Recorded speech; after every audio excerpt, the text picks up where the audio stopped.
Boa tarde, que a doce paz do Mestre Jesus se faça presente.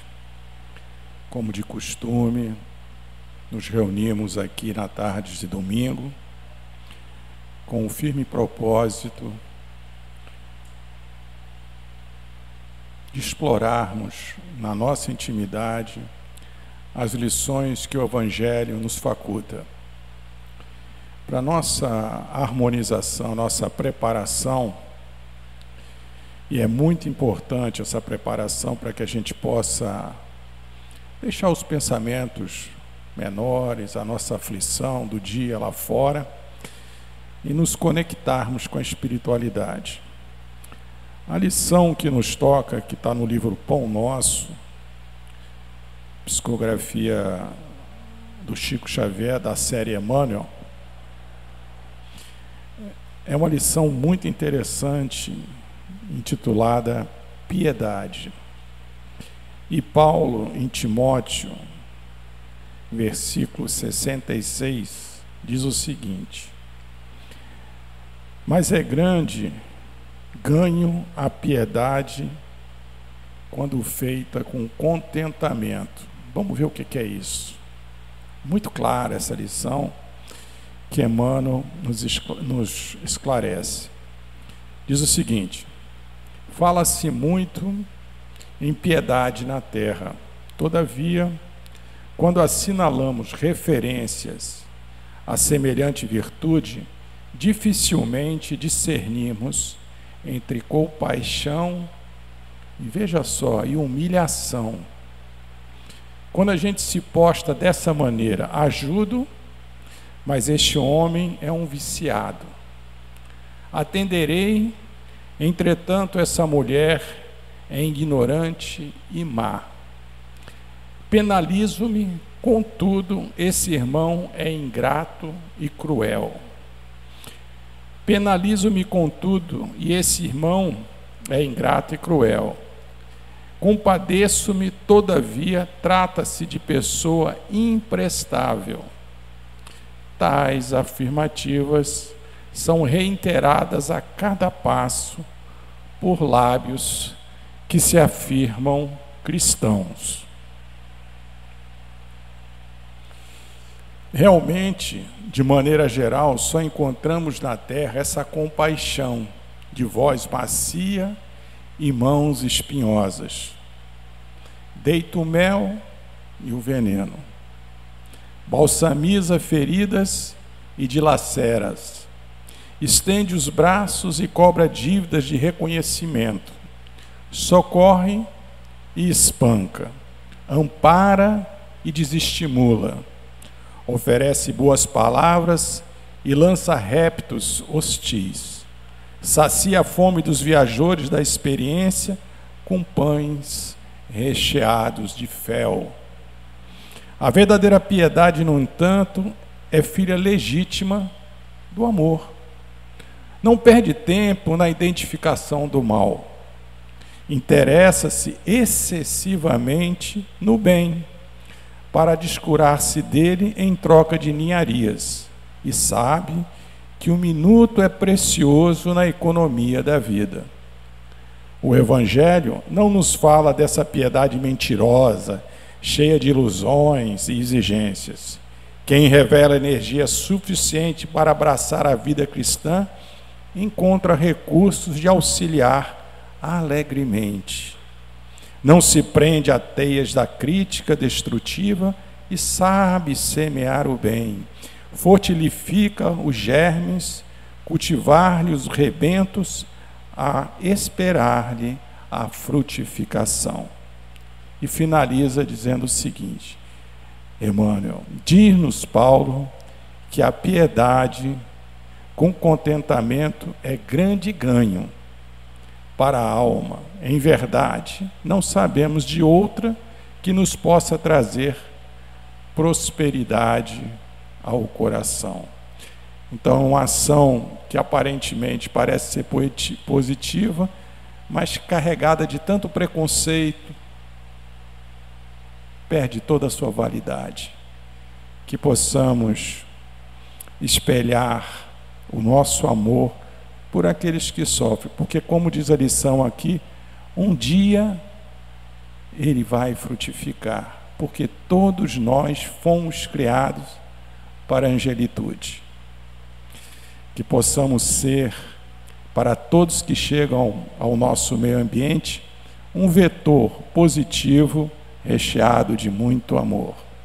Vamos orar, vamos agradecer por esta oportunidade de aqui estarmos, nesta casa que nos acolhe, para que possamos, nesta tarde, estudar o Evangelho de Jesus, captar as lições que Ele nos trouxe, para que possamos vencer as nossas dificuldades íntimas, substituindo o orgulho, o egoísmo, todo sentimento contrário à caridade,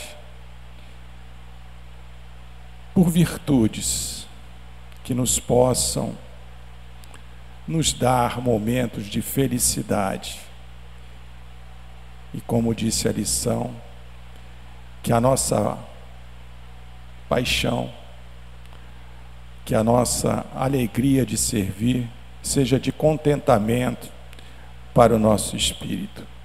Que Jesus nos abençoe e em Teu nome, Senhor, pedimos a permissão para iniciarmos os nossos trabalhos da tarde de hoje, antes pedindo que inspire o nosso irmão Moacir para que ele nos traga a palavra do Evangelho de Jesus, à luz da doutrina dos Espíritos, que há de preencher todas as lacunas dos nossos corações. Que assim seja. E com a palavra, nosso irmão, o tema, a parábola da figueira seca. Deixa eu botar aqui.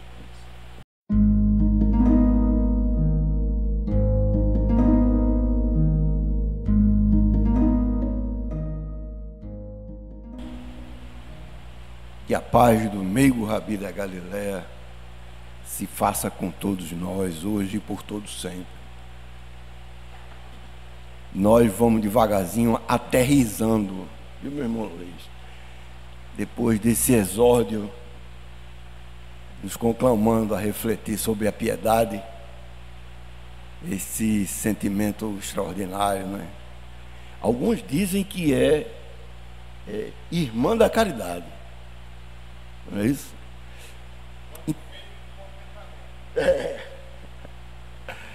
Então nós ficamos muito contentes com isso. Ficamos alegres em estar aqui nessa casa, rever alguns irmãos do coração. Fazia tempo que a gente não via. É uma alegria grande. Hoje nós vamos, dando sequência ao estudo do Evangelho, nós vamos hoje conversar e refletir um pouquinho sobre a parábola da figueira que secou.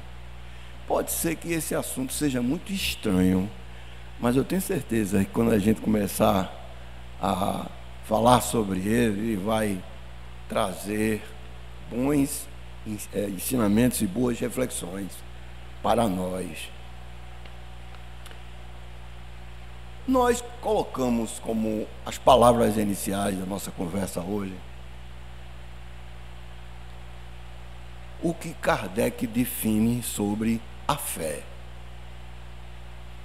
Diz ele: não há fé inabalável senão aquela que pode encarar a razão face a face em todas as épocas da humanidade. É muito forte isso, não é?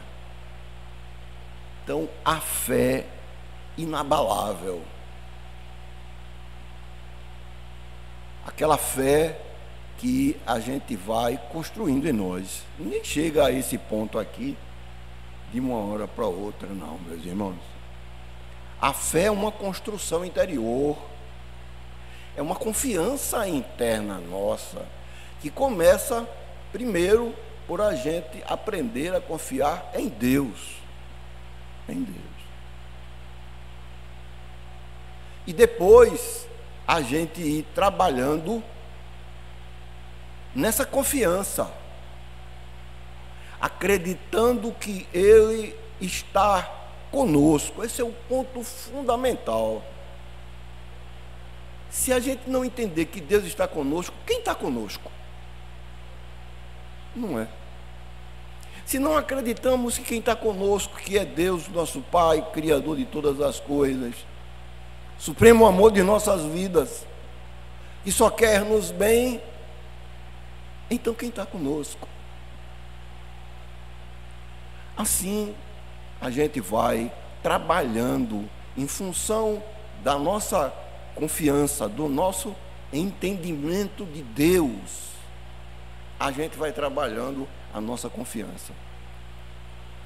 Nós somos filhos de Deus. Muitos de nós nem passa da grandeza que é ser filho de Deus. No Livro dos Espíritos, na questão número 1, aonde Kardec começa a construir o prédio da doutrina espírita pela base. Na base é a questão número 1. E Kardec pergunta ao Espírito Verdade: o que é Deus? E o Espírito Verdade responde, não é, com muita clareza: Deus é a inteligência suprema, a causa primária de todas as coisas, de todas as coisas. Nada existiu antes de Deus. Tudo começa com Deus. As pessoas querem essa explicação, mas a gente não está preparado nem para saber coisas menores, quanto mais a gente saber como Deus começou a existir, não é? Então, partindo dessa premissa de que Deus existe e que Ele é a causa primária de tudo que existe no universo, tudo sem exceção, não é? Porque basta ter um pontinho minúsculo de exceção, já não é tudo, já deixa de ser tudo. E que Ele está em toda parte, inclusive dentro de nós. Então, fazendo assim, começando assim, a gente vai construindo a nossa fé. Às vezes a gente usa uma expressão chamada "se Deus quiser", mas a gente nem sabe quão grande é essa expressão, não é?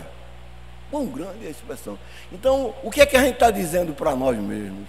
Deus é que controla tudo. Se Ele quiser, acontecerá, ou não acontecerá.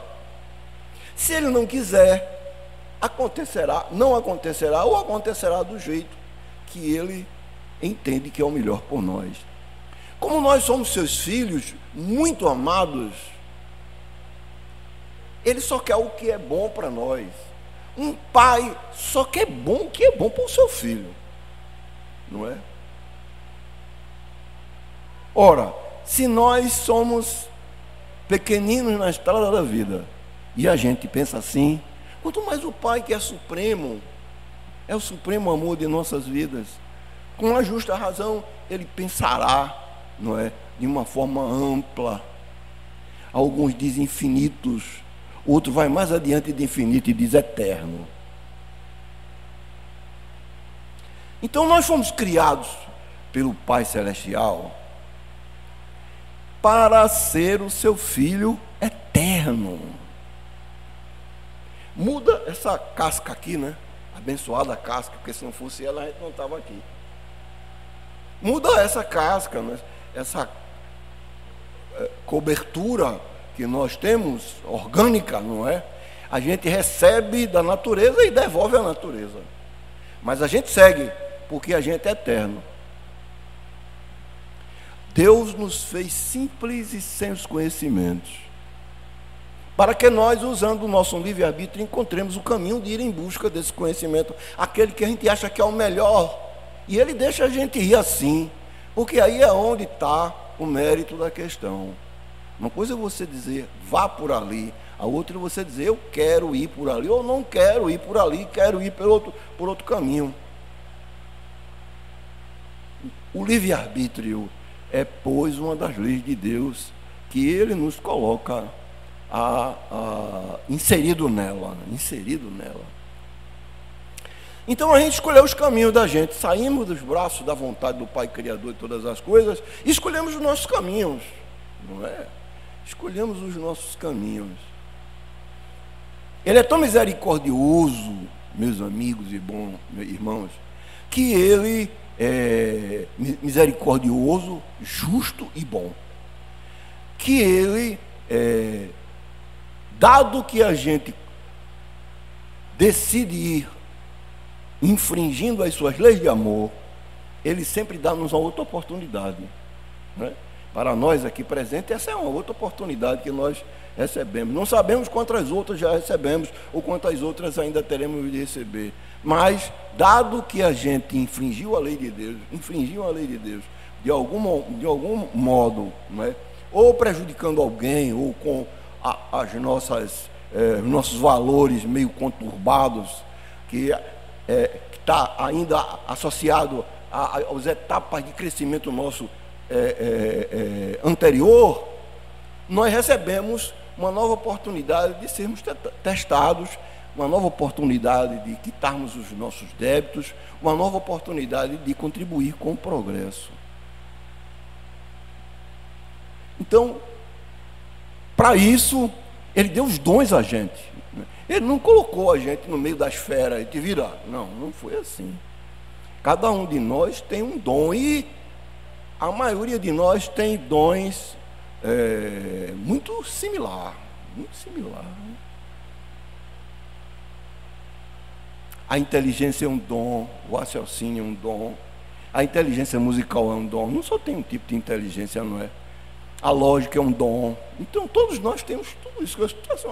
Assim, pegando a esmo, né? A mediunidade é um dom, não é? Tem nomes diversos, mas é o mesmo princípio, né? Uns chamam de faculdade, outros chamam de dom, outros chamam de mediunidade, não é? E aí vai, outros nomes. Todos nós temos também, não é? Não tem um que tem e o outro não tem, para dizer, por que esse filho tem e esse outro não tem? Então o pai está privilegiando esse, então ele deixaria de ser Deus, deixaria de ser o nosso Pai eterno. E assim, caminha-se para uma fé robusta. Da fé robusta, caminha-se para uma fé inabalável. Aquela capaz de enfrentar a razão face a face em todas as épocas da humanidade. Daí a gente depreende que, sem a luz da razão, a fé fica fraca. Viu? Então, a fé, ela está suportada também na razão, para que ela possa enfrentar a razão face a face. A nossa fraqueza relativa à nossa fé, ela vai porque a gente não quer enfrentar a razão, a gente vai para que eu acho, eu entendo, não é? Mas eu entendo, é função do nível de evolução nossa, do nível de progresso nosso aqui na nossa sala, não é? Tanto os que estamos vendo e os que não estamos vendo, não é? Com esses olhos, vendo com o coração, todos nós temos níveis diferentes relativos ao que a gente entende sobre a razão das coisas. Então, por conseguinte, a gente tem também fé as mais diversas. E a gente precisa trabalhar isso para que um dia nós possamos fazer isso que Jesus fez mais na frente. E ele disse que nós podemos fazer. É que coisa, né? A gente está falando de coisas que parece que é algo, não é, fugídio, não é? Fugitivo, não. Ele diz o seguinte, ele diz, tudo que eu faço, Jesus diz para os seus discípulos, tudo que eu faço, vós podeis fazer, e muito mais, Então, veja a humildade de nosso Senhor Jesus Cristo. Ele podia se colocar no topo como ele é, no topo como ele está, mas ele não se coloca assim, ele se coloca nivelado conosco, inclusive dizendo que há a possibilidade de nós sermos além dele. Olha, tem tudo que eu faço, aliás, tudo que eu faço não sou eu quem faço, Que coisa maravilhosa, né? Porque ele diz que não é ele quem faz, é o Pai que faz através dele. É o Pai que faz através de mim. Tudo que eu faço, todos vós podeis fazer, e muito mais. Então, ele vai nos chamando a isso, né? Ele vai nos chamando a isso. Naturalmente, se a gente não tiver a oportunidade de ler aonde estão essas passagens, a gente vai ficar sem saber esse manancial extraordinário da vida, que são os princípios que Jesus trouxe para o nosso entendimento, né? Do Pai para nós, do Pai para nós. Às vezes as pessoas dizem, são os princípios de Jesus. A lei, os 10 mandamentos é uma lei de Jesus. A lei de amor é uma lei de Jesus. Jesus foi o emissário, Jesus foi o intermediário, Jesus foi o médium de Deus que trouxe para nós as suas leis para que conheçamos e apliquemos-las em nossas vidas.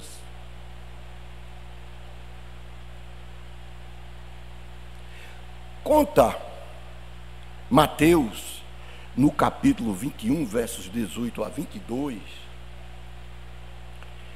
que Jesus aproveita uma oportunidade que está com seus discípulos, sempre ele aproveita a oportunidade que está com seus discípulos, não é? Ele fala que eles estavam num caminho de volta para Jerusalém e estavam com seus discípulos. E aí deu fome neles. A fome, na verdade, não aparece com estalar de dedos. A fome aparece porque ele já desde o dia anterior que vinha nessa jornada e estavam sem comer. Estavam sem comer. E Jesus, distante, viu uma figueira. Uma figueira bonita, meus irmãos, pelo dizer deles, mais na frente. Eu peguei aqui 3 passagens extraordinárias para a gente trabalhar as 3 e tirar uma lição para a gente levar para a nossa vida, para a nossa casa, para o nosso dia a dia, para a continuidade do nosso progresso. Nessa, ele diz, de manhã cedo, quando voltava para a cidade, Jesus teve fome. Vendo uma figueira à beira da estrada, à beira do caminho, aproximou-se dela, mas nada encontrou, a não ser folhas. Então a figueira estava à beira do caminho. Essa figueira não pertencia, né, a nenhuma propriedade, não estava em nenhuma propriedade, ela estava à beira do caminho. À beira do caminho pode utilizar os seus frutos quem quiser. O caminheiro, o transeunte, né, pode utilizar os seus frutos. Quando ele diz aqui que ela só tinha folhas, as folhas da figueira embelezam a figueira, né, embeleza a figueira.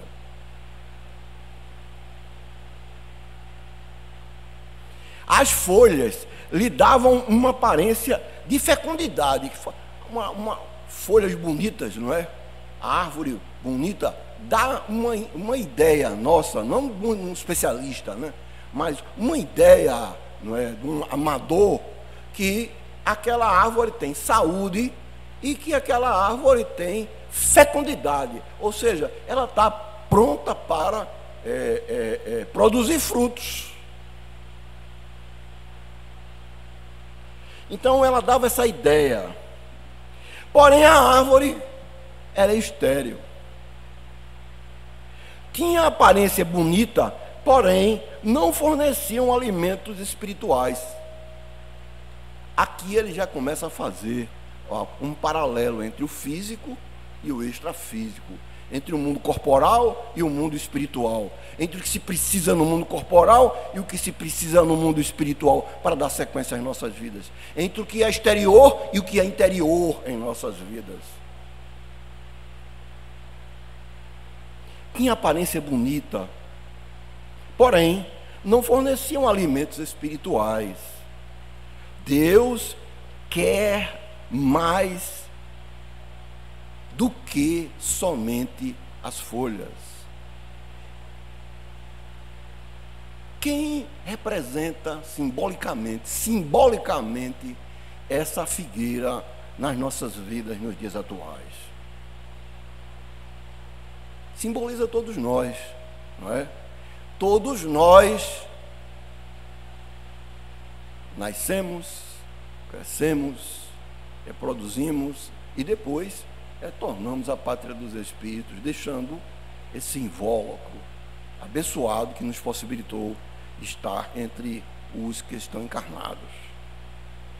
Mas nós temos uma tarefa que recebemos desde antes de encarnar, que foi dar frutos. Dar frutos. O fruto da nossa inteligência, o fruto do nosso raciocínio, o fruto da nossa paciência. Não é? Vocês já imaginaram se um psicólogo não tivesse paciência? Já pensou nisso? Não é? O indivíduo chega, meu Deus do céu, só o meu Pai Celestial sabe, uma conta de problemas, não é? E ele vai devagarzinho, ouvindo, orientando, não é? Estimulando, não é? Auxiliando, e o indivíduo vai se arrumando a sua cabeça, vai crescendo, vai se equilibrando, não é? Naturalmente que isso não é de um dia para o outro. Mas se não tivesse paciência, podia fazer isso. O indivíduo podia ser o melhor pesquisador possível nessa área, mas sem paciência de ouvir o outro. Porque, na verdade, essa área só existe porque tem alguém que precisa do desenvolvimento dela. E nós somos esse alguém que pode fornecer isto para quem está necessitando, para quem está necessitado. Mas se a gente não faz isso, é um indivíduo que compre uma enxada na sua casa para poder arar agora o terreno lá, o seu canteirinho, não é? Lá no fundo do quintal, na frente de casa. Hoje não se faz mais isso, não tem mais nem casa e nem frente de casa, quanto mais quintal de casa. Então ele comprou essa enxada para fazer isso.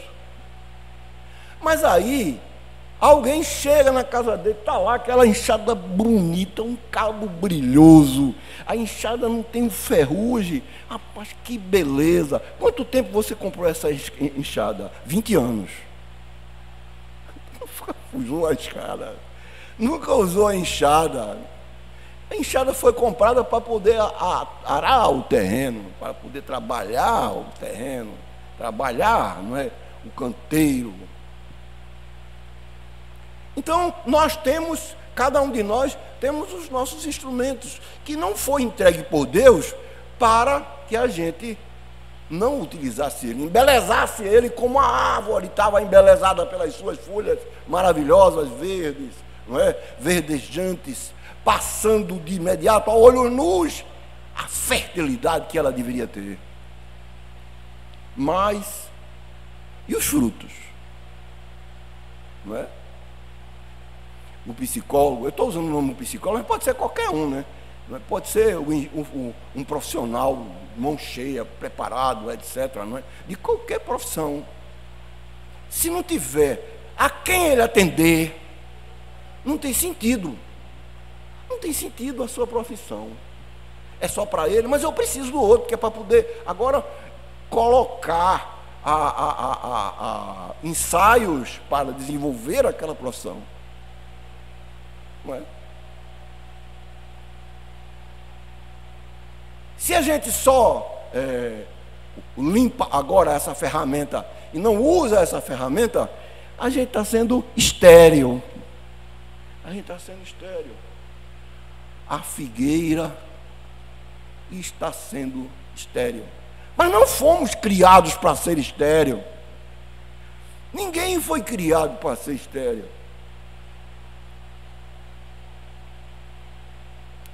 Vou contar um caso de um companheiro, irmão. Ele já estava com quase 80 anos de idade e ele tinha umas doenças degenerativas. E as pessoas iam na casa dele visitar ele. Eu acho que eu te contei aqui. As pessoas iam na casa dele visitar ele. Saíam de casa na intenção de visitar ele. E quando chegava lá, meu amigo, meu irmão, era ele que visitava as pessoas que iam visitar ele, né? Chega, parece uma história. Pois é, era ele que escutava, era ele que conversava com a pessoa, era ele que transmitia esperança e fé, era ele que levantava as pessoas quando chegava lá, né, de cabeça baixa, ia falar com ele, né, escondiam isso, né, nas suas faces, mas ele sabia fazer a leitura certa, a leitura dos olhos, a leitura da face, a leitura do tom das palavras, não é? Isso diz da gente, não é? Isso fala do que está dentro da gente, não é? Isso não esconde o que está dentro da gente. E aí ele ia naquela conversa bem tranquila, não é? E a pessoa ia lá, saía de lá se sentindo bem à beça, sabe? Aí uma certa vez, não é? Numa conversa um pouco depois que as pessoas foram embora, fui um dos últimos a sair, e conversando com a esposa dele, que nós conhecemos dele e ela ainda, de muito tempo, antes dele estar com a diabetes lá na Casa de Chapéu, ela disse: você veja, Moacir, depois que esse pessoal todinho vai embora, ele fica urrando de dor.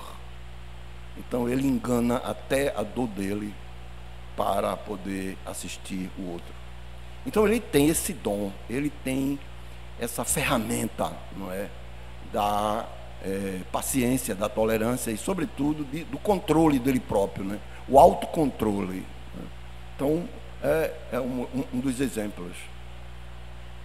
Mas ele recebeu essa ferramenta para poder dar frutos.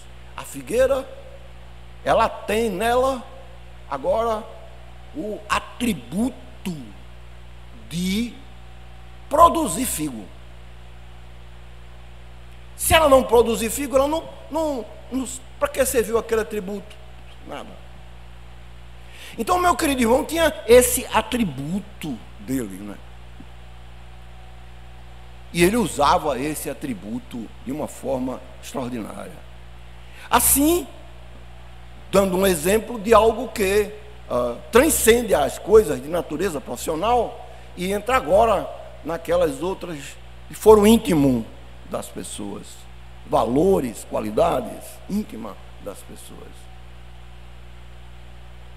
Muito bem.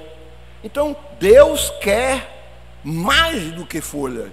Deus quer produzamos aquilo que nós temos o perfil para produzir.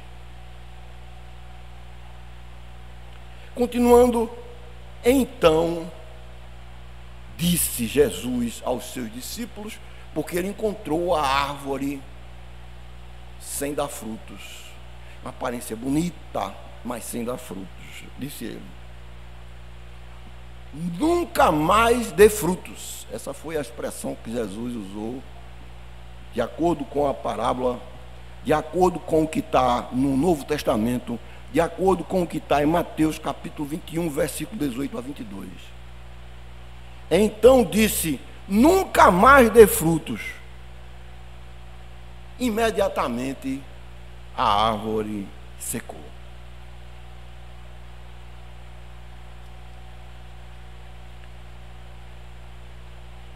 Então, queridos amigos, estimados irmãos, ficamos perguntando: por que Jesus fez algo assim tão forte, quando na verdade todos nós sabemos da sua índole, do seu perfil, pelo que foi passado pela história até hoje para nós outros, de humildade, de bondade, não é?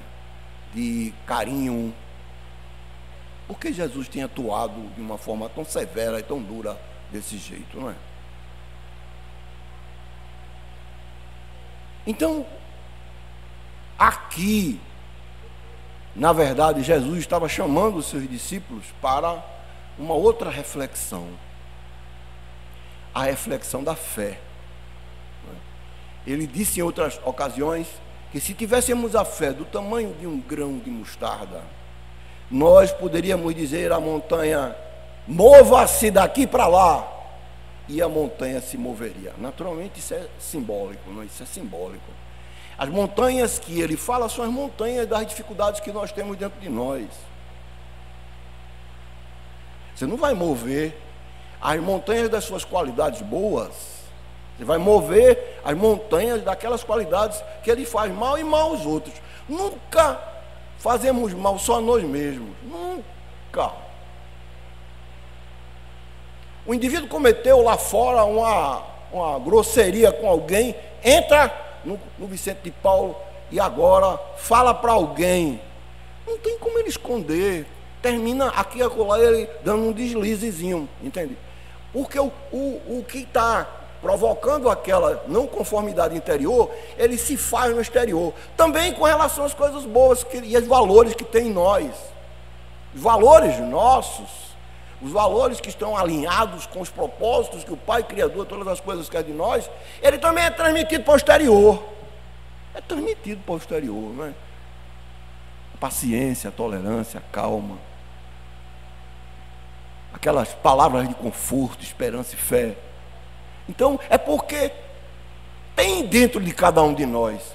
Nós só damos o que temos. Jesus colocou o seguinte: da boca só sai o que está cheio o coração. Então, se o nosso coração está cheio de coisas boas, tenha certeza que vai sair coisas boas. Mesmo que a gente nem sinta, quem saiba, não avalie. Porque quando a gente fala, a gente pensa que a gente grava aquilo que a gente fala com essas orelhas que está ouvindo, não é? Às vezes a gente fala e a gente nem ouve o que está falando. Então, era preciso que os seus discípulos agora vissem que é preciso algo mais do que eles estão fazendo. É preciso fé. A fé, como Jesus fez, a fé para atuação imediata. Entende? Nas suas passagens, Jesus, em alguns momentos, teve essa oportunidade de dar o exemplo para nós. Não é? O indivíduo se aproxima de Jesus e ele tem a hanseníase. Vocês sabem que a hanseníase é uma doença gravíssima. Ela sai corroendo tudo. Não sei se você já viu alguém que já teve uma hanseníase e a hanseníase parou, né? Depois que ele teve a hanseníase, as extremidades dele, tudo que era extremidade dele estava comido, como se fosse um bichinho que fosse comendo a carne, né, dele. Então os dedos eram tudo reduzido, não foi cortado não, foi a hanseníase que foi eliminando ele. Hoje, ainda, imagine há 2000 anos atrás, sem médicos, sem remédio, sem conhecer direito essa doença, sem conhecer as razões dessa doença. E o indivíduo foi à procura de Jesus. Isso era uma tarefa árdua, porque Jesus andava com uma multidão de pessoas. Então, ele conseguiu vencer aquela multidão, chegou até Jesus. E Jesus olha para ele, ele olha para Jesus, e antes dele dizer qualquer coisa, Jesus vira-se para ele e diz: o que buscas? Jesus já sabia o que ele queria. E ele pede para ficar bom da doença gravíssima. E ele fica bom da doença gravíssima.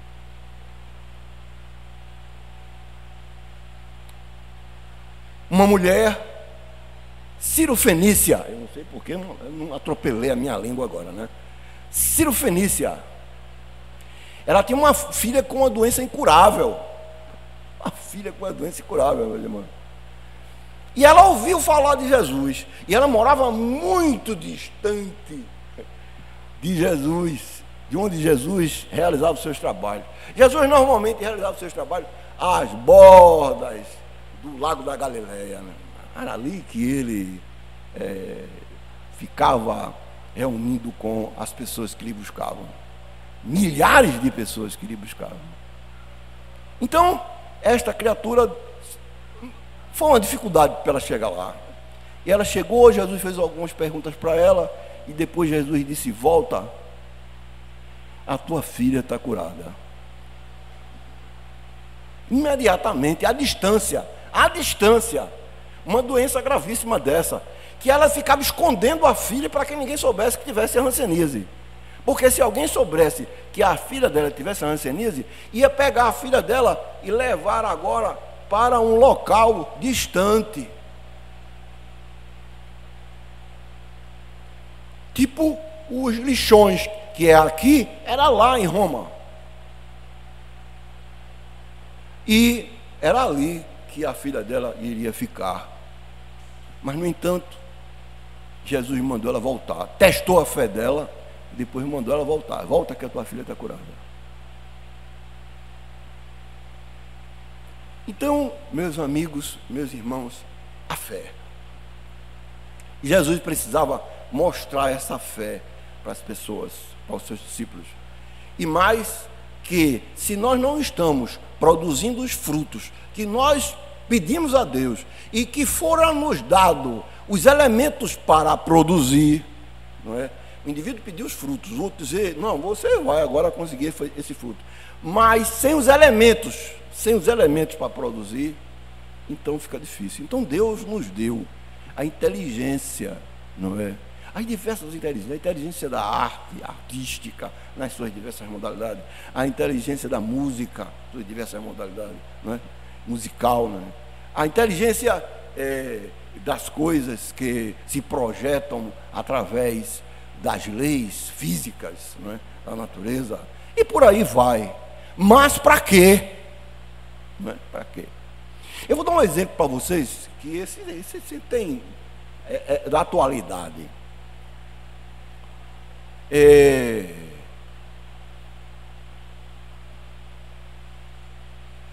No Congresso do nosso país, tem médicos que são políticos e que a sua roupa adequada, eu acho que até já ficou amarela.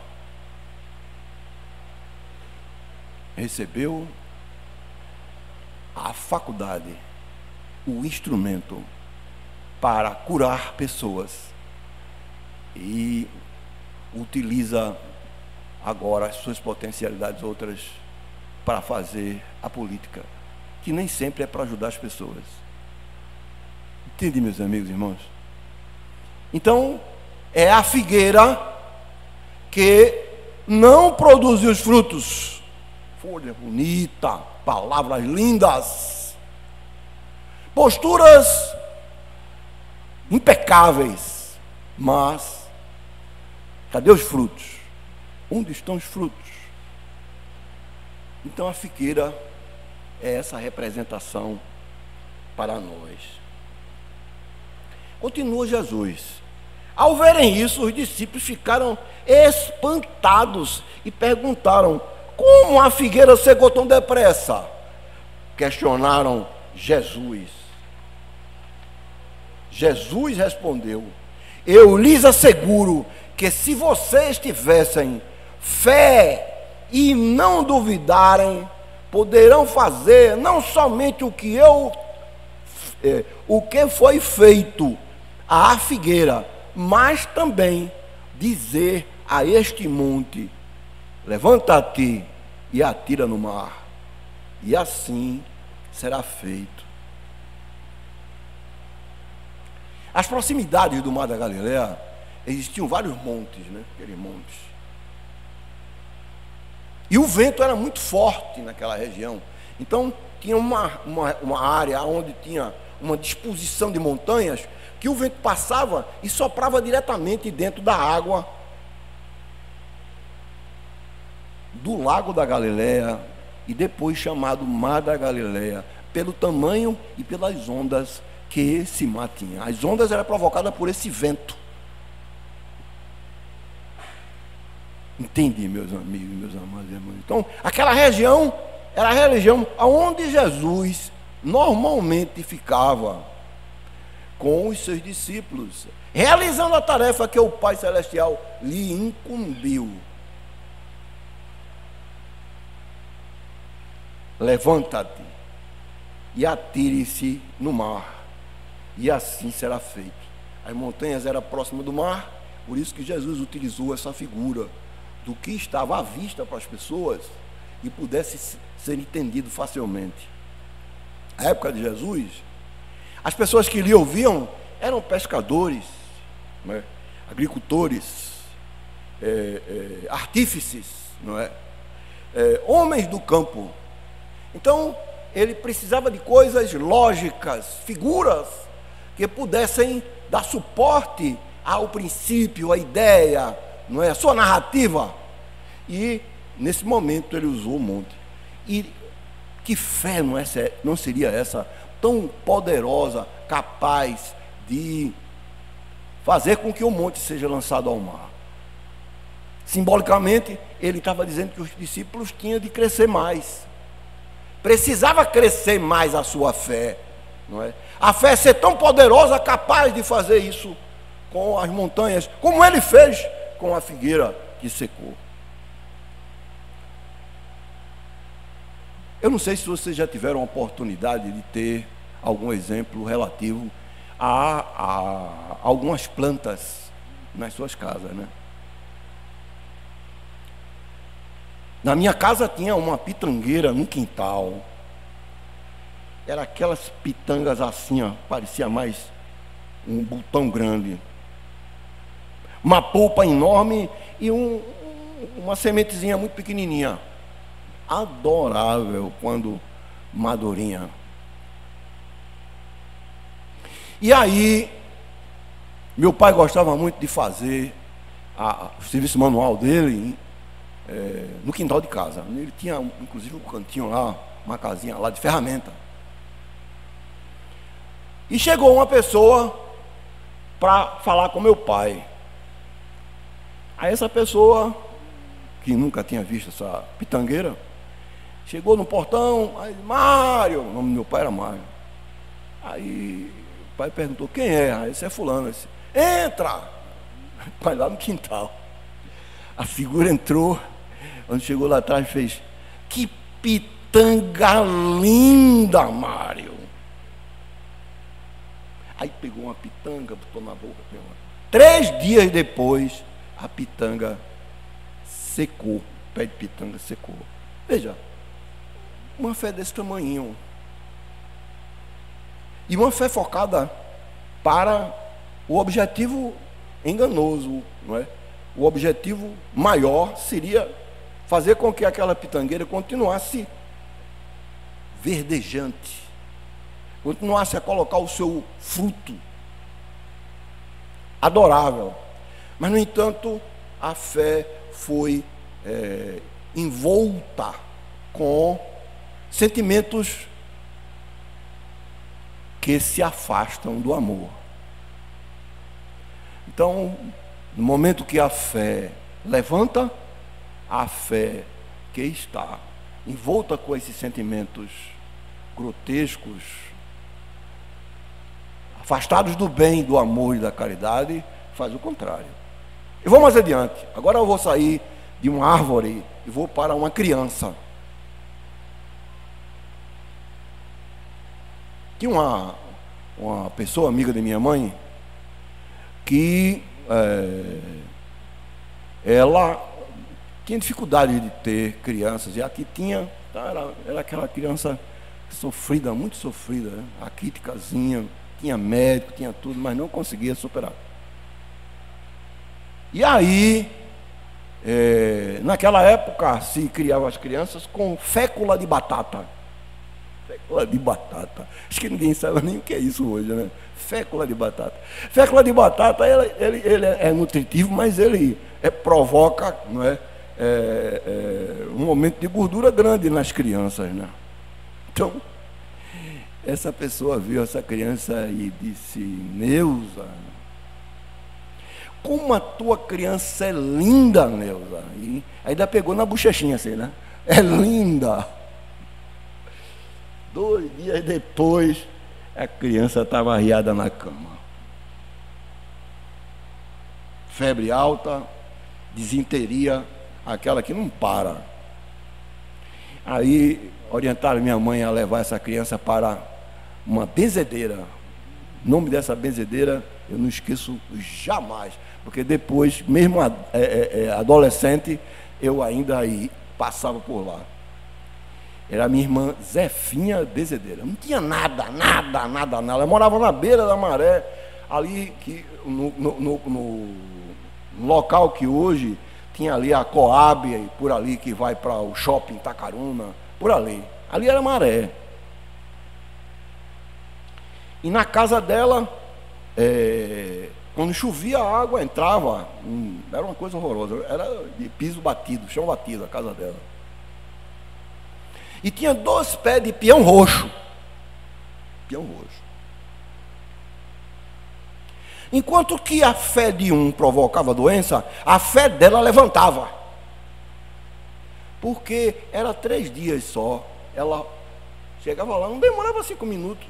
Ela fazia uma prece, passando aquele peão por em volta da pessoa, da criança, do adulto, do que fosse. O peão secava, como se você pegasse um pedaço de papel e tocasse fogo e ele ficasse ali como carbono, seco, esfarelando. E a pessoa ficava boa. De um lado, a fé que levanta. Do outro lado, a fé que faz cair. Entende? Então, o que diverge disso? Diverge apenas o que envolve essa fé.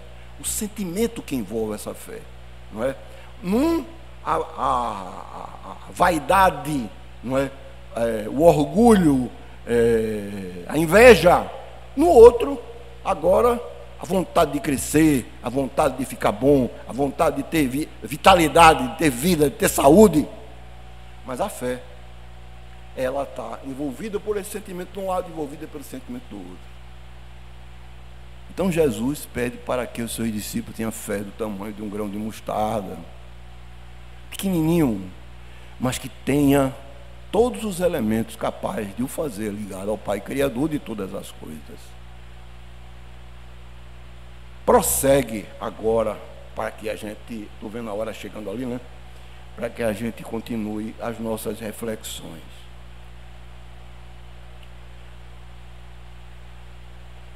E tudo o que pedires em oração, se crerem, vocês receberão. Aqui agora, Jesus chamou a atenção para a fé, que podia realizar grandes coisas. E agora Jesus chama a atenção para a oração. Orar é conversar com Deus. Às vezes as pessoas não sabem como fazer para conversar com Deus, aí tem uma intercessão, não é? Pede para aquele espírito de sua confiança, de seu carinho, de seu amor, de sua atenção, possa agora ajudá-lo a levar os seus pedidos, as suas súplicas, os seus agradecimentos ao Pai Criador de todas as coisas. Entende? Então, chama-se intercessão. As pessoas podem achar que não tem agora condição suficiente de falar diretamente ao Pai Criador de todas as coisas e fala através de Bezerra de Menezes, para que Bezerra de Menezes possa conduzir agora os seus pedidos ao Pai Criador de todas as coisas. Então, Bezerra de Menezes é o intercessor entre o Pai Criador de todas as coisas e aquela pessoa que está sem a confiança na sua fé, sem a confiança na sua conversa com Deus. Mas Deus está em toda parte, meus amigos, meus amados irmãos, não é? Perguntaram os discípulos a Jesus: aonde estava o reino de Deus? Aí Jesus disse: o reino de Deus está dentro de vocês. O reino de Deus está dentro de vocês. E mais na frente ele disse aos seus discípulos: onde 2 ou mais pessoas estiverem reunidas em meu nome, eu ali estarei. A Jesus. Jesus é o representante de Deus, o nosso Pai Criador de todas as coisas. Jesus é o Filho muito amado do Pai Criador de todas as coisas. Tão sintonizado com o Pai Criador de todas as coisas, que ele diz que eu e o Pai somos um. Não é que seja a mesma figura, a mesma personagem, não. É a sintonia de propósitos, a sintonia de princípios entre o Pai e ele é tal que o que ele faz é que o Pai queria que fosse feito. Entendeu, queridos amados, estimados irmãos? Muito bem. Então, vê-se, pois, que a parábola, ela traz para nós esses ensinamentos grandiosos. Mas o que é parábola? Não é? O que é parábola? A parábola é um tipo de comparação, é uma pequena narrativa que usa alegorias, como essa, para transmitir uma lição moral. A parábola é um tipo de comparação, é uma pequena narrativa que usa alegorias para transmitir uma lição moral. Jesus se utiliza de imagens da realidade para expressar uma outra realidade mais profunda da vida. Quando Jesus usa esse recurso, é porque quer explicar algo, ele quer ir além daquilo que as imagens por eles apresentadas evocam. Concluindo o nosso trabalho, eu separei aqui algumas poucas palavras a respeito.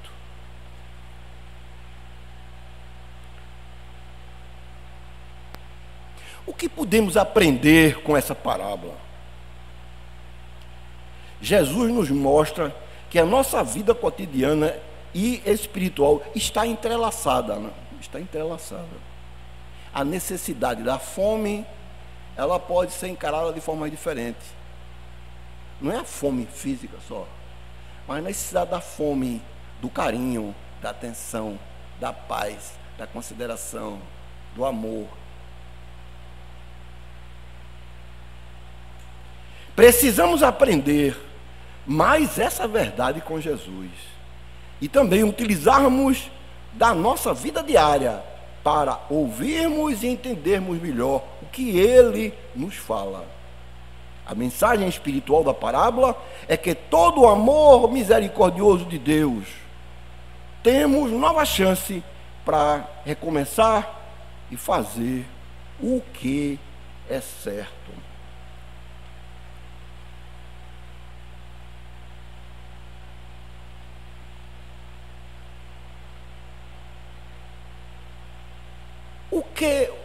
Qual é o nosso dever?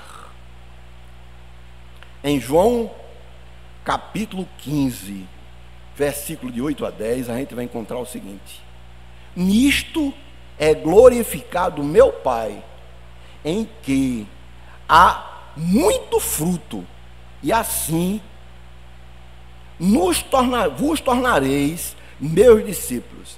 Então nós fomos feitos para dar muitos frutos e assim sermos considerados discípulos de Jesus, nosso Pai, nosso Mestre muito querido. E não só com esse sentido, mas com um sentido bem amplo, não é? Dar muitos frutos em todos os potenciais que nós recebemos. O potencial que nós recebemos, possamos dar muitos frutos com ele, não é? O oleiro, ele vai à procura de um barro que seja moldável. Ele trabalha esse barro, tira as impurezas, trabalha esse barro de tal maneira que possa ser manipulado por ele. Então, ele tem a habilidade, ele tem o potencial das transformações, do barro disforme, sem que ninguém dá valor, para uma peça belíssima. E aí, ele se senta diante de uma ferramenta muito conhecida e agora vai rodando ela com o pé. E a peça vai rodando e ele vai dando forma. E a peça vai rodando e ele vai dando forma. E aí, no final, ele mostra aquele ser com a cruz nas costas, caminhando na direção do Pai. Muita paz.